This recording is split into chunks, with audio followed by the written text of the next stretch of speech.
Hello everybody. As you might imagine, people in my line of work are often asked what car somebody should buy. I don't mind this at all. Sometimes it's a very interesting question. However, over the last few years, it has become increasingly obvious that people are becoming ever more obsessed with values and wanting to buy a car as an investment.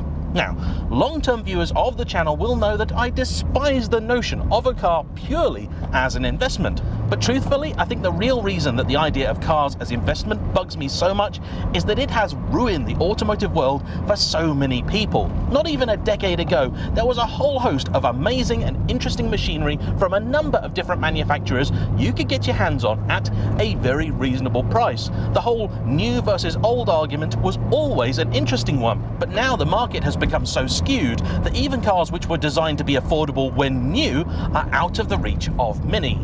However, if you are still willing to look, there are bargains to be had. And as far as I'm concerned, the second generation Toyota MR2 has got to be one of the greatest of them all. And if you really want my advice on a car to buy that I think is almost guaranteed to appreciate, this is it. So in today's episode, for what feels like the first time in ages, I am yet again driving an SW20 MR2, and I'm going to tell you why I think it deserves to be worth a little bit more.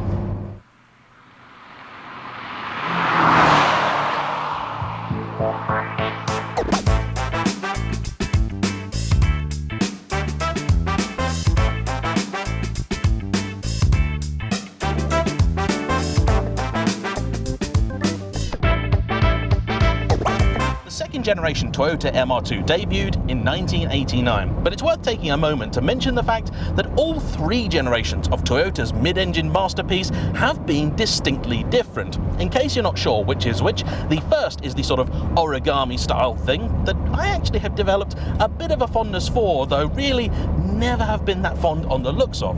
Drives great though. The third and final generation, despite being the most recent, is often overlooked on account of the fact it doesn't really have much storage space at all, and Toyota never made a performance variant, with all of them, as far as I'm aware, getting a 140 horsepower four-cylinder engine, which is actually not as bad as it sounds on account of the fact it's by far the lightest of the trio, weighing in at just under a ton. And I have to say, it does drive really well.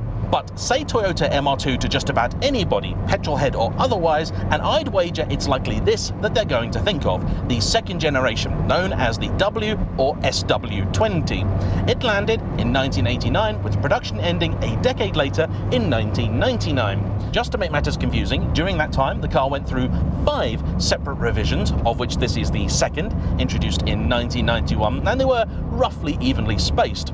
As is the case for a lot of Japanese cars from that era, many that now reside in the UK were not actually originally sold here, instead being a part of the grey import scene that was very popular in the 1990s. This confuses matters even further because the Japanese and European cars had separate trim levels, and that was also the only way you were ever going to get your hands on the flagship turbo model, which for some reason was never officially sold here.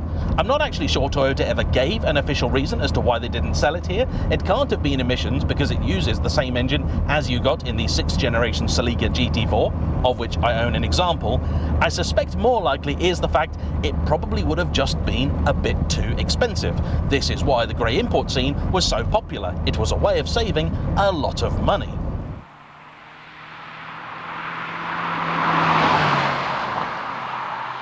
Time to talk about the things that unite all of the second generation MR2s. First off, you have this rather distinctive and I think very elegant styling. To many, this car has a reputation simply as being the Japanese knockoff Ferrari. And I think that's really a shame, because actually it's a fairly pretty looking thing. It's very compact. In person it's absolutely tiny, as is incidentally the Gordon Murray T50, which I saw on the roads this morning. Sounded amazing, like an F1 car. Looked like a kit car though. Let's ignore that. And on that note, I think it is this car's sleek Ferrari-like proportions that made it a very popular base for many a Ferrari replica, most commonly the 355. To be perfectly blunt, I think this car's biggest problem is that much like the MX-5, it is gorgeous, but it was also relatively common, and familiarity breeds complacency. When you see these things a lot, I think you don't realise just quite how pretty they are. I mean, just go and look at a first or particularly second gen MX-5. They are stunning, absolutely spectacular cars, yet people don't really ever talk about them in that way just because you're so used to looking at them. This, I think, maybe isn't quite as successful as that, and people will always argue as to whether the early or later ones are the better lookers. The taillights in particular are a source of much debate, with the later kooky ones being favoured by some and the earlier, can't remember what they're called, being preferred by others. One of the other things making choosing the right MR2 difficult is the number of different options for your roof. So purists would say you should go with the coupe. You could then also have a coupe with sunroof, or for many, the most popular, the T-Bar, which I think strikes a perfect balance between coupe and convertible. It's a layout that I think was originated by the Triumph Stag, though if I've got that wrong, somebody in the comment section please correct me. What that means is that up here you have an interesting arrangement with a spine that runs all the way from the front to the back of the car, and on either side a glass Targa panel that can be easily removed, giving you your open-top experience but with a little bit of extra rigidity and safety. It has, as mentioned, been a very, very long time since I've driven one of these, but I've got to say, the T-Bar arrangement works really, really well. Not only does it give you an amazing open and airy feeling to this cabin, which otherwise would be kind of small and claustrophobic, it also does genuinely feel like a reasonably rigid chassis. It doesn't flex or wobble in the way that many other convertibles of the time and even later would. A BMW Z3, for example, is way wobblier than this.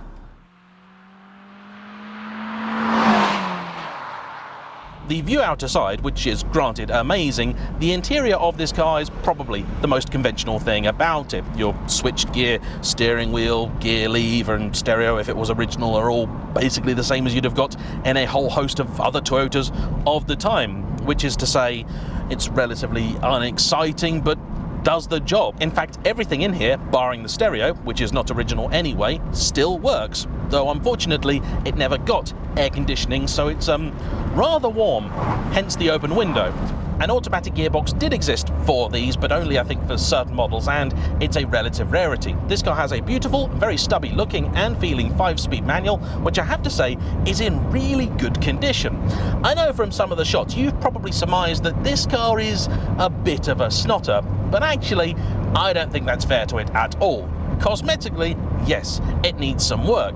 It was bought by its current owner Matt, a 22-year-old, 3 years ago, just after COVID had struck and his plans for touring the world all came to a crashing halt.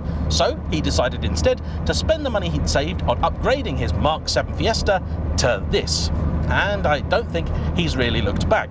The previous owner had fully rebuilt the engine and also claimed that it was entirely rust-free, which turns out not to be true. The engine, at least, has been pretty decent, but on the corrosion front, well, I'm sure you can see that wasn't entirely accurate.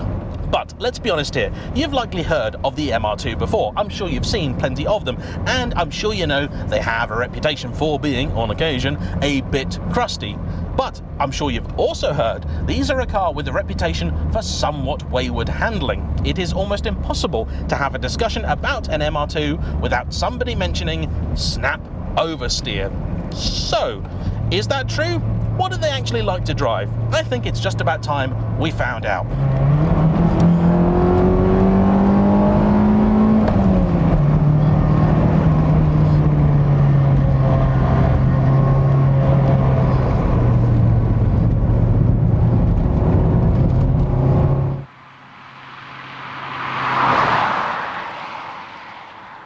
You know something? Visually, this may be one of the more distressed MR2s that I've ever driven, but actually, from behind the wheel, it's also one of the best. Apparently, the only thing it currently requires are some bushings for the suspension at the front, but even so, this car is really impressing me. First off, the steering is a little bit heavier than I remember it being in some others. That is in spite of it being power assisted. Not all MR2s are that way though, and this is another area that divides opinion. Right, my patent pending 3-point turn hill start torture test.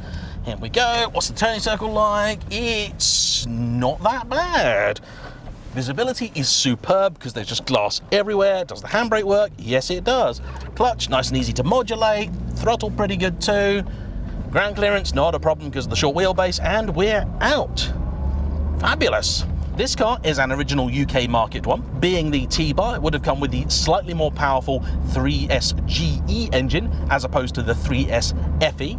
That meant it got about 158 horsepower versus the, I think, 138 of the lower powered variant, which did get discontinued fairly early on.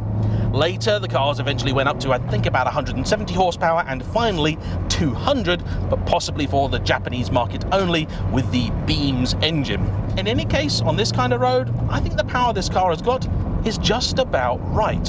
I have personally always felt that the MR2 works a lot better if you view it as a GT car rather than a sports car, and when you do, the slightly soft suspension, which is very supple and accommodating, makes a lot more sense, and that's aided by the fact it's a really practical car too. Not only do you have that ride comfort, you've also got a surprising amount of space. Sure, the cabin is a little on the cramped side, but even me with my extra long torso at 5'10", I'm okay. I've got room. I haven't even got the seat all the way back.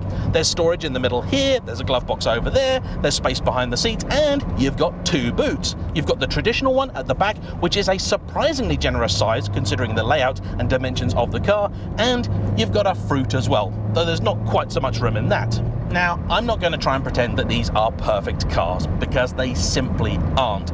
The fact is, they got cheap relatively quickly. Subsequently, they were modified, mucked about with, but not serviced or maintained properly, and so many of them have melted back into the earth from which they were birthed, and others out there are currently crying out for a bit of TLC. Or sometimes a lot more than that. Despite the fact prices have increased over the last 5 or 6 years, you're no longer really going to be able to pick up a running one of these for 500 quid, they're still almost universally in need of some work. In any case, I would probably suggest to people to try and find at least a Rev 2 onwards, if for no other reason than these came with, from the factory, 15-inch wheels as opposed to the 14s of the first ones, which are now very, very difficult to find good tyres for, and it had a number of changes made to the suspension in order to correct that snap oversteer problem. I should at this point also confess I do have a very soft spot for the MR2, thanks to my friend Laurie of Laurie's Mechanical Marvels. Back in the early days of the channel, he was on the hunt for a sporty yet practical car, and as soon as I showed him the SW20, he was smitten.